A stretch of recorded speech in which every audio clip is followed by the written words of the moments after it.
Yes. All right, let's take care of it. Okay, very good.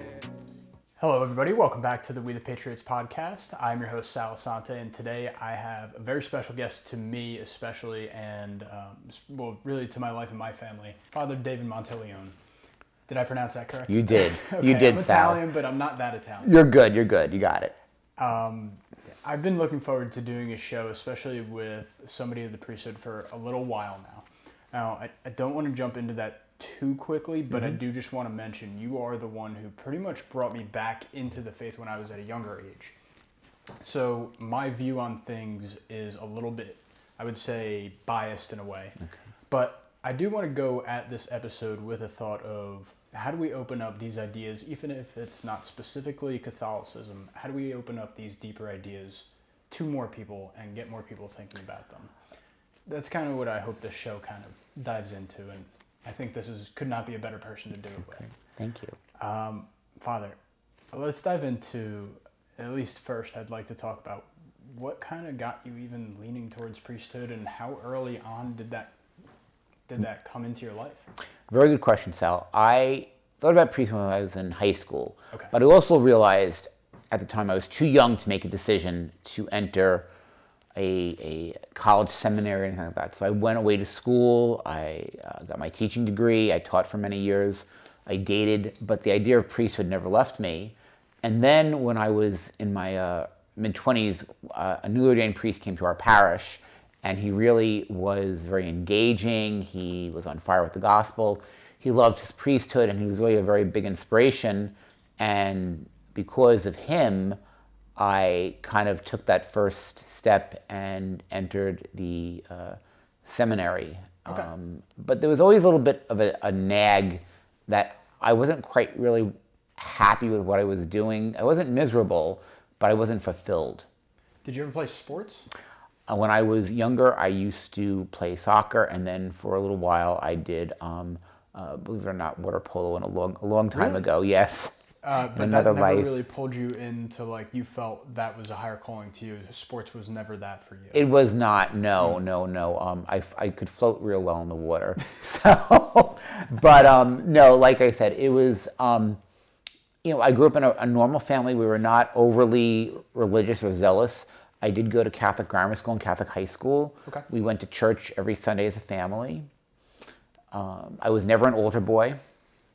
Really? So I can't say I knew when I was 10 or 11 I was going to be a priest. And what about Catholic school? What was your relationship with that? Well, I had some excellent teachers. When I was in school, there were still nuns teaching in the school. There were some. Okay. They were very. They were good women. I had some excellent sisters as teachers. I had a great lay staff. When I was in high school, I went to St. Anthony's High School in South Huntington. There were some very good religious brothers that were there as well. Okay. And it was a great atmosphere. But I never felt, that I was going to be a priest, and that was the end of it. Like my road to the altar was a little crooked. It was not a straight line to speak. That's really interesting. So when you started getting into, I guess, the business world, you started getting a job or out of college, what were you studying first of all, and what did you realize in the working field that made you shift? Well, I studied history and education, so I taught history for a while, then I taught English. And while I was happy with it, I was never truly fulfilled. Like, I didn't think I was in the right spot, per se. And it's interesting even as a teacher, because you're, in a similar way, you're helping out people, especially younger kids. It's very fulfilling. A lot of teachers that I know, it's fulfilling. So it's interesting that you had an even higher call. Yeah, it was, God works in mysterious ways, Sal. He did not send me a text message or an email, say, I want you to be a priest. It was moments of deep, profound prayer. And, I think that's very, very important for anyone, any vocation, whether they're going to get married, be single, or enter the priesthood or religious life. You have to have a good prayer life with God. And sometimes people don't like the silence, but that is the only time that God can really speak to you, is in the silence. Isn't that correct? And isn't it funny that in this world, it seems like as a culture, we are just striving to eliminate that silence in our lives. Very much so. From the moment you wake up until you sleep. Absolutely. Absolutely. Other than that, on that topic, I really kind of wanted to blend into what was it like getting into the priesthood. So as you started getting through seminary and trying to find a job in the priesthood, or what is it like getting a job in the priesthood? Well, I originally started studying for the Diocese of Rockville Centre on Long Island. I was really from New York. You can hear it in my accent on occasion. And I was in the seminary for 5 years. And then as I got closer to ordination, I got cold feet. And I left. And I tried going back to teaching, but there were no teaching jobs available. So then I went through the executive program at Macy's. I was in Macy's executive. And I did that for 5 years after the seminary. But even then, no matter where I traveled, where I ate, what I bought, there was still a hole in me. And a wise priest friend said to me, nothing can fill that hole except God. And when it came time for me to go back to the seminary, or at least look for another diocese, I had priest friends in the Diocese of Brooklyn, and their vocation director, Father Kevin Sweeney, suggested that I go to try to Paterson, and they accepted me. And Father Kevin Sweeney is now Bishop Kevin Sweeney of Paterson. I was going to ask. So I thought that was very interesting that the vocation director from all those years ago is now my bishop. But, when you're ordained as a priest, you do take a promise of celibacy and obedience and simplicity of life. It's not the same as poverty, chastity, and obedience. I mean, it is, but obedience is to the bishop. So when I was ordained, Bishop Sartelli, gave me an assignment. There was no real talking of what I was looking for or anything like that. There's 12 in my class that were ordained, and we were at a big table at the chancellery, and he handed out our envelopes, and on the front of the envelope it had my name and the parish that I was going to be assigned to, which was St. Joseph's in Mendham. And did you know that beforehand, or was that where you found out? That's the day I found out. That's awesome. Okay. And I was very nervous because the pastor in Mendham had a little bit of a reputation of being very strict, kind of challenging to work with. And while he certainly was challenging to work with and was strict, I did learn much from him. And generally you do from someone who's rigid. Yes. And even to this day, we are still friends. Several priests and I took him out for his 75th birthday recently. So we, he's more of a friend now, but I don't also live with him. So maybe that's why the relationship is better too. Very fair, and you've seen your fair share of live-ins that go each which way, good and bad. Yeah. Rectory living is not for the faint of heart. Right. Well, it's a guaranteed roommate that Yes. you don't really get to choose. Correct. And, you have to be somewhat flexible in living in a rectory. And even in priesthood, there are times to be, rigid and go by the rules. And there are other times that you have to be a little bit more pastoral, or not so much look for loopholes, but try to meet people where they are and escort them and walk with them. Yeah, I mean, that makes sense. That's kind of doing your duty. So I try that. I certainly try to do that as a priest and as a pastor. But I had 3 great years in Mendham. They had a wonderful grammar school. The parents were so good to me, and the children were very good to me. It was a very happy 3 years. There were some challenging parts to it, of course, but it was a good foundation for me. Right. So I just have one more question on that before we move on to the next chapter there. Of the lot that you could have gotten that day, was there some worse places that you could have gone other than Mendham? Well, I wouldn't. There were other places that certainly could have been more challenging for me. I guess that would have been a better question. Yes, and I think sometimes sometimes people think if you're assigned to a wealthy parish, everything is going to be very easy. And what I have learned is that sometimes the problems of the well-to-do are more challenging than the problems of the poor. Well, sometimes isn't it just a question of size? Not always, but when it comes with bigger money, generally it's bigger problems. This is true, yes. So I think that would bring us on. So when did you once you made it through Mendham, was that when you had your opportunity to take on your first, my first pastorate. Pastorate, okay. So your opportunity comes at that point, and is that guaranteed after that point? Well, every bishop is a little different. Okay. So I can only tell you how Bishop Saratelli worked. After 3 years, in May of 2016, I got a phone call from him saying, Father David, I'm assigning you as administrator of Holy Spirit Parish in Pequannock. And that was the end of the conversation. So there really was not much input on my end, certainly. And sometimes we want to see the hand of God in an assignment. And I also sometimes feel that if you ask for something, you get it, and you're unhappy, you have no one to blame but yourself. If you're assigned or asked to take an assignment, and you say yes, and after a while you realize it's more than you can handle, you can always ask out of it.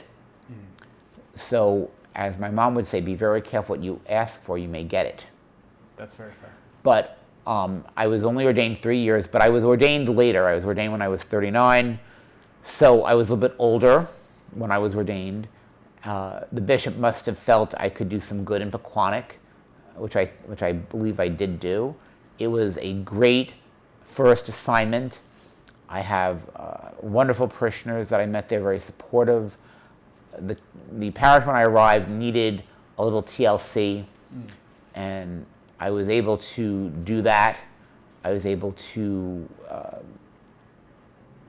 certainly bring it up to date with certain things, do a lot of deferred maintenance that had not been done in a long time that needed to be done. So, as a role of pastor, you really are juggling being a buildings and grounds manager and being a shepherd of souls. Would you mind talking about that a little bit? So, sure. I don't think anybody realizes the fact that the priest of the parish is also maintaining the finances on pretty much every front. The pastor of the parish. The pastor of the parish. And if they're not, they're delegating. Correct. And while you can certainly delegate if you have people to do that, but Holy Spirit was a very small church, so really it was me. I was, as an old saying, the head cook and bottle washer. So I was the CEO, I was the business manager, I was the grounds manager. I mean, I did have some people working in those jobs, but in the end, everything came to me. I oversaw it. I had a great team. I had a wonderful business manager, secretary. I had an outstanding maintenance man who knew every nook and cranny of the building, of the church building, the rectory, the convent, and the school. So I was very blessed. I had some really good people. And when the parishioners see that you love a place and you love them, they're willing to help you. Right. So it did not happen overnight, obviously. It took a little while, but eventually people saw that I had their best interest in heart and the parishes. I think that goes both directions, though. So as that slow love comes on and they're like, oh, we really believe in this guy and this guy really has it out for us, it goes in both ways, too. And I think, a good example of the opposite, of course, would be one town over in Montville. We've talked about it so many times, but you see the opposite happen, I think, a lot nowadays. Well, what would you attribute to that? Not every priest is made to be a pastor. And there are different styles. Some styles work and others do not. I can only be myself. So while I learned from my first pastor in Mendham, I also learned sometimes what not to do. And that could be said of even when I was a seminarian, I was with other parishes, and I could see what some of the good pastors did and some of the things they did that did not work so well. So I try to, at least now, I try to think very carefully before I give a yes or a no to someone. I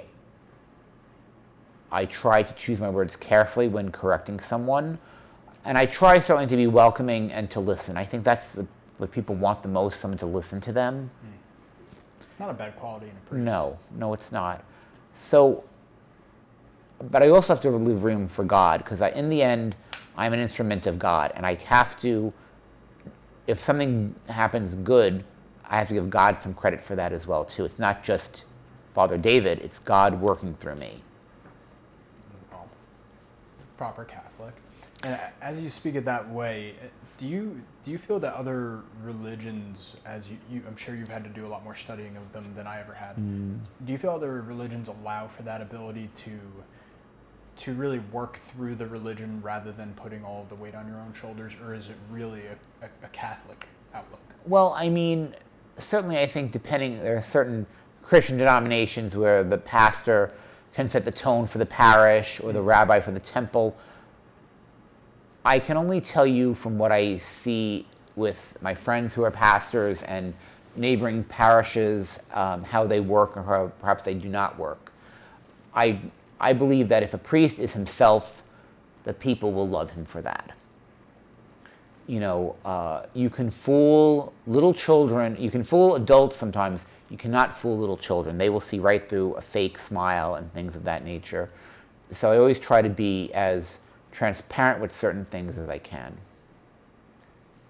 I couldn't say any better myself. It's a good thing that you have this job and really not me.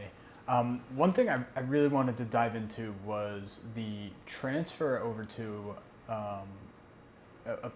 a time in everybody's lives when I think everybody felt challenged, and it wasn't just people of faith.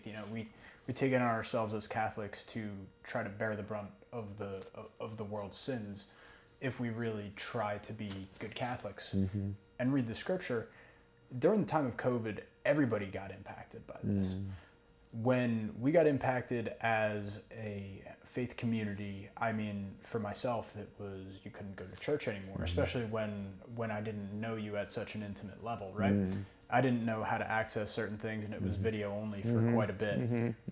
What was the other side of that? How did COVID really affect you? You were still in Pequannock at the time. I was. Before you moved over here to St. Philip. And it was a smaller church. You had a lot less people to try to reach out to. So what were the challenges and how quickly did they come on? Well, it was supposed to be a 2-week pause, as you know, and it turned into something much longer and worse than that. I think we sprang to use technology very quickly. One of the ladies in the parish, Kim Rizzo, was so gracious to tape the Mass every Saturday evening and upload it for Sunday for people to watch. We came together, and there were other people that were very helpful that would come and do the readings for me, and we kept 6 feet apart. I think there was a lot of unknowing. I think that there was a lot of people suffered from loneliness and depression because they were self-contained. We were told to stay away from each other. It was a challenge of our faith. Is this the end of the world? What has happened? We didn't know a lot of answers. And I think that upset a lot of people, and there was a sense of vulnerability that we'd never had before. I am not one to live in fear, and the only time I ever got scared during the pandemic is when I went to Stop and Shop and saw how barren all the shelves were of flour, of cake mix. There were no meat in the meat. That first week or two, and I remember walking around. I said, and that is the only time I got scared. And thank goodness I don't eat terribly much, but nonetheless, you want to have food in the house. Correct. And it was, in the middle of March. It was, we had just begun Lent, and it was, I live alone in the rectory, but then not to have anyone come in to celebrate Mass privately by yourself without a congregation, it got very, I don't want to say I wasn't lonely, but I was just bored. The school was closed. You couldn't make trips to visit people. I didn't go to Long Island. I stopped from early March until Mother's Day weekend of 2020. So I didn't see my parents for over 2 months. I did speak to them on the phone quite often and did FaceTiming, but it's certainly not the same. No. I can admit this now. One of my good priest friends, that first week, and he goes, David, come on over. I'm having dinner with a few guys. Come on over. And I said, you know what? I'll bake. So I went to this priest's rectory. There's 4 of us there. And for the entire time of the pandemic, from that first weekend in March till Memorial Day weekend, we had the Sunday night supper club, we called ourselves. And myself and this other priest would rotate, hosting the same group of priests each week for dinner. And that gave me such hope. And even though it was sometimes it could be a lot of work cooking for the priests, it gave me purpose. And I realized I had a talent for baking, which I did not really know until then. It gave a sense of community, and it made me feel a little less alone. I would say that sense of community definitely helped you at that Yes, it did. It was, and none of us, for those 2.5 months, ever got COVID during that period. Some got it after that, but having those Saturday evening supper clubs, Sunday night supper club, none of us ever got sick. Mm-hmm. Goes to show. I mean, there are countless examples of guys being sick that were in close proximity. Correct. And now, this is outside at my work, so it's a good example to show that if you're outside, you have pretty good safety, or if you keep your distance, pretty good safety. I mean, we were around my dining room table and my other friend's dining room table 4 times a month for 2.5 months. No one ever got sick. Yeah. And then, I mean, at what point did you start having our little get-togethers? I think that was pretty important. Yeah, there was a group of young men like yourself in the parish who loved their faith, wanted to talk about it, and I felt, if I have this rectory and I like to entertain, I should open up to some of the men of the parish who'd like to come together for an adult beverage, or appetizers, and talk about faith, politics, and the world. And I was very glad I did that. And I think anyone that I invited was always very happy they came, certainly. And I felt at least after we were able to open up a little bit, there was a need for that, for the camaraderie, the companionship, but also to people to share ideas and thoughts in quote unquote a safe environment, And when I mean, at the time. Yes, in the summer of 2020, we had riots and a lot of political uprising and things that I did not think I'd ever witness in my life. But I think, for a like-minded group of Catholic men to get together, as the pastor, I felt I should encourage such meetings, and I have no problem opening my rectory. That seemed so inspired in the moment, and I think that's why it was kind of important when it did happen. Mm-hmm. But had you been a part of anything like that growing up? Or? Never. I just, like I said before, I felt I had an obligation to have some guys over just to relax, look at other people besides their parents. And like I said, I've often found when you serve good food, people come back again too. But also just for good conversation as well too. And that no one was going to be judged for what they said or what they spoke. People did not agree. No one was going to have a punch thrown at them or anything that. It normally turns to laughs. Yes. I think that's something that we need to do, is have more discussions in the society and not a shouting match. I could not agree more, especially in light of the pandemic. Yes. I think that's a huge course of action. Very much so. Hey, it's Sal from We the Patriots Podcast. Have you ever felt like, especially with our show, the topics are just jumping around or it's moving at a speed that you don't even know if you can follow everything? Well, over at WethePatriotsMedia.com, you can follow a little bit more in depth and even get access to content that might explain a little bit deeper what we're talking about on our show or why we think it might be so important. Whether that's in a blog or that's in our bonus content, you'll be able to find something that might fit your answer to the question a little better, or you can even send us messages or contact us directly through our website. So that's WethePatriotsMedia.com. Go check us out over there for bonus content, our shop, and really any other way to further discuss rather than staying on YouTube or Spotify. I'll see you over there. Very much so. When coming out of the pandemic, I think is another crucial thing, especially to ask someone like you. Do you see often that people that seem to be maybe just stuck in that time, or maybe unreasonable about their outlook with it to the point where it affects the rest of them? Well, I think there were many people I knew like that who were afraid to leave their house, afraid to go anywhere without their mask. After shots are out. Yeah. Because it lasted a long time. It did. I mean, there are still people that go around wearing masks, and I do not want to judge them. I don't want to be judged for not wearing a mask. Right. I feel that I have done my due diligence. I have been vaccinated. My doctor has said to me that you're in good health, you don't have any pre-existing conditions, and you have an immune system. So he said that I don't see a booster helping you. Right. If he told me something differently, I might listen to him. But right now, knock on wood, I am in good health. And, I try to give people hope. I think that's one thing a priest has to do. And even in the scriptures, St. Paul tells us in his writing, rejoice in hope. And after the pandemic, there was very little hope. And I think also the political world that we came into was not good either. And, mistakes were made on both sides of the aisle. Certainly, I can say that. But I think, as a priest, you always have to encourage people that there is hope, that we're not going to be in this moment forever. Right, and I think that you were one of the champions. I tried, certainly. How can you preach something if you don't believe it yourself? Right, you have to believe that we're coming out of it. So I tried to steer Holy Spirit the best way that I could. I certainly followed the rules, the CDC, 6 inches apart, every other pew.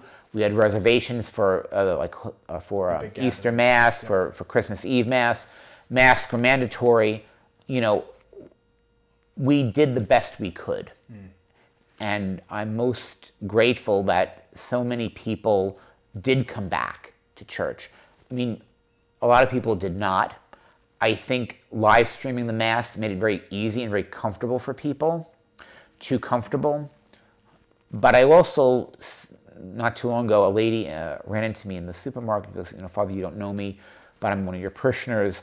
I have 2 autistic children at home, and it makes it impossible for me to go to Mass. But by you live streaming it, I feel connected to the parish still. So when you hear something like that, how could I stop it? Right. Right. And even if we have parishioners who are elderly and are homebound, not because of COVID, because of just age and frailty, they can still feel connected by watching their parish on TV.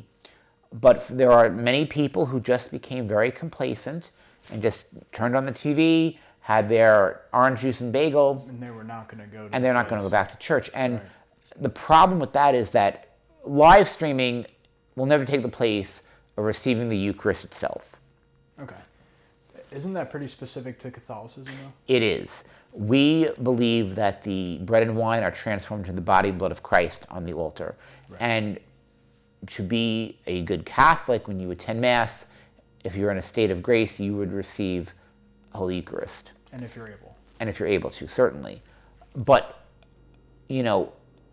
live streaming, you're not receiving the sacrament, and that's what you're there for. Correct. And, the Eucharist gives us the strength to, gives us strength for the journey, gives us strength to try to live to be a better person. It is said, we become what we receive. If you're receiving nothing, it is very different. And, Christ has no hands but ours, no feet but ours. We are supposed to build up the kingdom in with Christ as our guide and model, but to be active. Our faith is not a complicit faith, it's an active faith. So it's one thing to pray, but you then have to put those prayers and good words into action. Put your feet on the ground. Correct. Yep. It's like that, I always mess this one up, but it's like that saying when the guy's praying out for God to save him, and his whole house is drowning underwater, and he sends out the helicopter rescue team and the boat. And he says, oh, no, I can't. And then it all ends up with an angel coming and offering to help. And no, God's going to come and save me. And then he drowns and meets God in heaven. Why didn't you save me? Well, did you not want to accept the lifeboat or the helicopter or the angel? Yeah. So, I think that's something that, our faith is one of action. I think Catholic just is not a faith, but it is also an action as well too. Absolutely. I could not agree more. And that's kind of a good way for me to at least poke a little bit into you. You were forced to study, or at least approach things from a philosophical point of view. I was, And yes. was there any side of philosophy outside of religion that interested you, or kind of made you think a little bit deeper, or want to approach things deeper? Because you were a pretty well thought out man, and I would think that you're well read. Where was there anything that stemmed you in college to become more well read, or just more informed? I have to say, not necessarily in college, but when I was in the seminary, I did a year of pre-theology, and that was to get all of my philosophy courses, studying Thomas Aquinas, to prove God exists. Just fascinating man, fascinating work. His logic. It's something that I think every person at some point in their life should read, or at least study.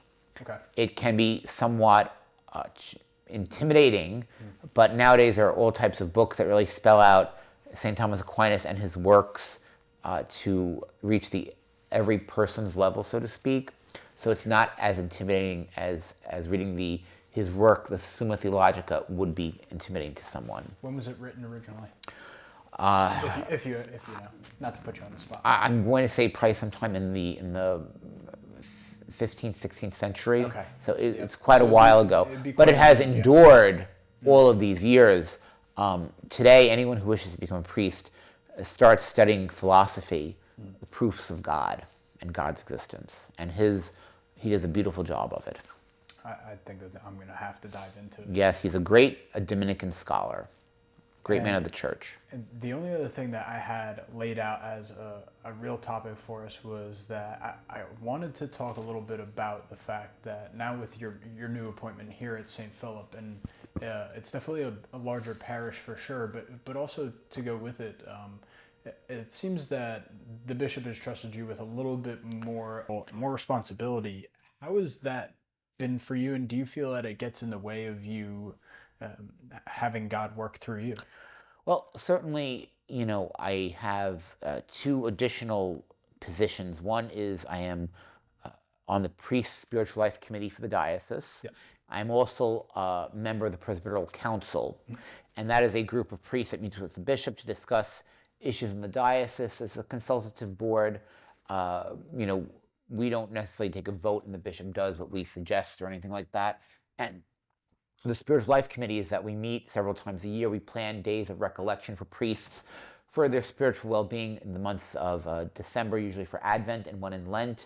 And every 3 years, we plan a priest convocation where all the priests of the diocese are encouraged to go on not quite a retreat, but not necessarily a vacation, but there's usually a guest speaker, and we usually go down to the breakers at Spring Lake for 3 days. There's a speaker. Usually talks to us about, say, parish management, or psychological issues, or health and well-being, what makes a good priest, what makes them happy, things of that nature. The topics vary from year to year. So I have those two things on my plate. General priest maintenance. Yes, general priest maintenance. And I don't think either of these positions have taken away from my love of the parish here. I think as any type of leader, you have to manage things. You have to have good management skills. Sure. So certainly the parish comes first, then you come, and then your other committees come along to take care of. Right. None of the two jobs that I have are not. I don't find them terribly demanding. Seem like they're very consultative. So Yes, it is. As you perform your job well during the day, it seems like it leads you into making good decisions at night. I think so. I think one thing that most priests do, or if they don't do, they should do, is take their day off. I think having a day to yourself, away from the parish, is very important to decompress, to come back renewed and refreshed. This week I have 2 funerals. I had 2 anointings today. There's a meeting on Friday afternoon. So, it can be very, very busy. So On Wednesday afternoon when I leave for New York, that 2-hour drive, hour and a half drive, is more of a decompression chamber for me in the car. It's not torturous. And then when I get home, I can see my mom and my dad, my brother and my sister-in-law, my niece and nephew, and just relax and, not necessarily forget totally, but be away from the day-to-day living of the running the parish. Yeah, I mean, I can only imagine when you're dealing with certain things. I guess, of course, you every now and then, not every now and then, but part of your job, of course, is you have baptisms and you have marriages, which are very uplifting ceremonies. Yes. But of course, you also have to deal with the other side as well, right? Yeah. So it plays both sides of the coin. It does. And I think one of the things that you mentioned to me at some point was some of the things that people really don't talk about is when anything might involve a younger person or an infant. I can only imagine the toll that it might take. That does take a toll on a priest. I think it certainly does on me. 2 Sundays ago, the emergency line rang, and it was to anoint a 40-year-old who was dying of stomach cancer. Okay. And that was gut-wrenching to anoint him and to have his parents sobbing in the background. It is gut-wrenching.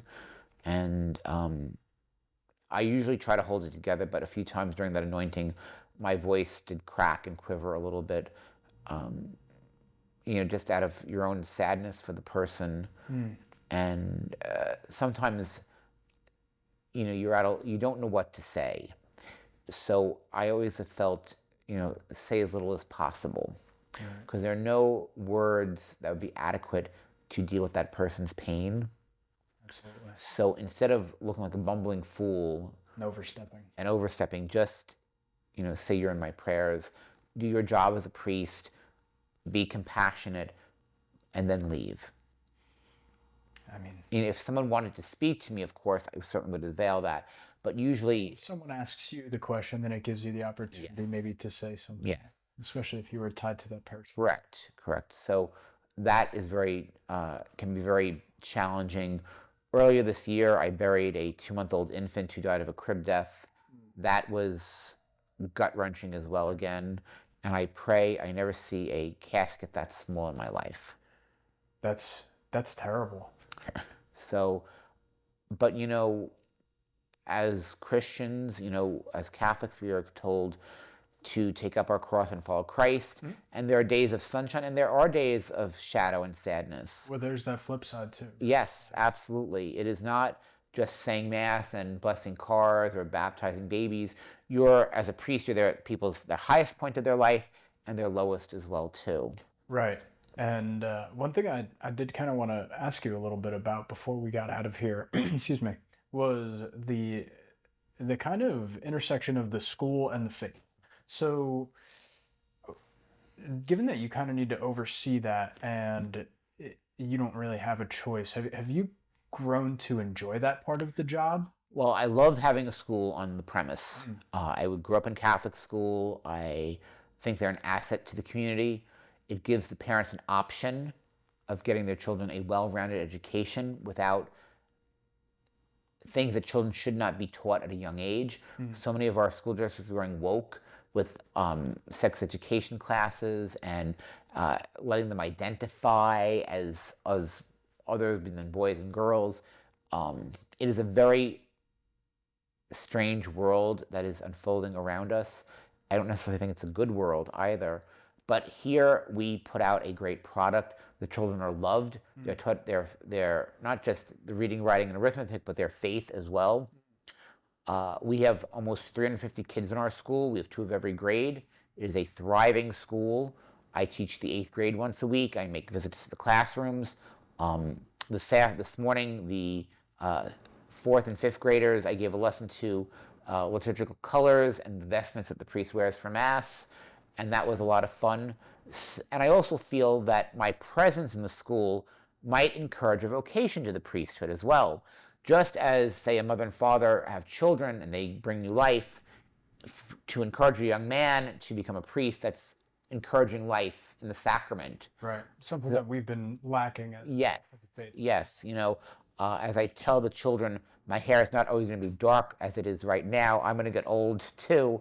And, to say that one young man became a priest because of my influence or what he saw in me or how I celebrated the Mass, that would be a great comfort to me. Well, if there's one of my priests that I've had in the past to do it, it probably would be you. Thank you, Sal. Eccentric enough. So, being that with that said, the Catholic school seems to be one of the things you would definitely promote of all things, even if it wasn't that you had one. Correct. I didn't know that you'd went through it the whole way through your education. First grade through 12th grade, and then I went to a Catholic college. No, do you need to be Catholic to go to a Catholic school? No, you do not. But we have children of other faiths in our school. We have Hindu, we have a Sikh, but they have to take religion. They have to take, it's part of the curriculum. And the parents do not seem to mind. And we even have had some Muslims in our school as well, too. And, the Muslim people see Jesus Christ as a prophet. Right. It is in their religion. It's in there. It's in the Quran. So with that being said, nothing that I've taught in religion class, especially when it comes to morals or values, has ever been questioned by any of the parents of another faith. I can imagine, especially because you're teaching it in a way for kids to understand. Yes. You're going to have to say it in so plain of words. Yes. I found that intriguing because I feel like as of late you're starting to see a little bit of a mix of Muslim and Christian, not faith, but beliefs a little bit, because it's coming. I mean, it's something I feel like should have been done hundreds, if not thousands of years ago. We have similarities. It's in our. There are many similarities, absolutely. We need to come together in a good way rather than a bad. Would be the only thing. I think if we concentrate more on what we have in common. Correct. Then we do not have in common is a good path. And a lot of Muslim family values are very much aligned with a Judeo-Christic outlook on life.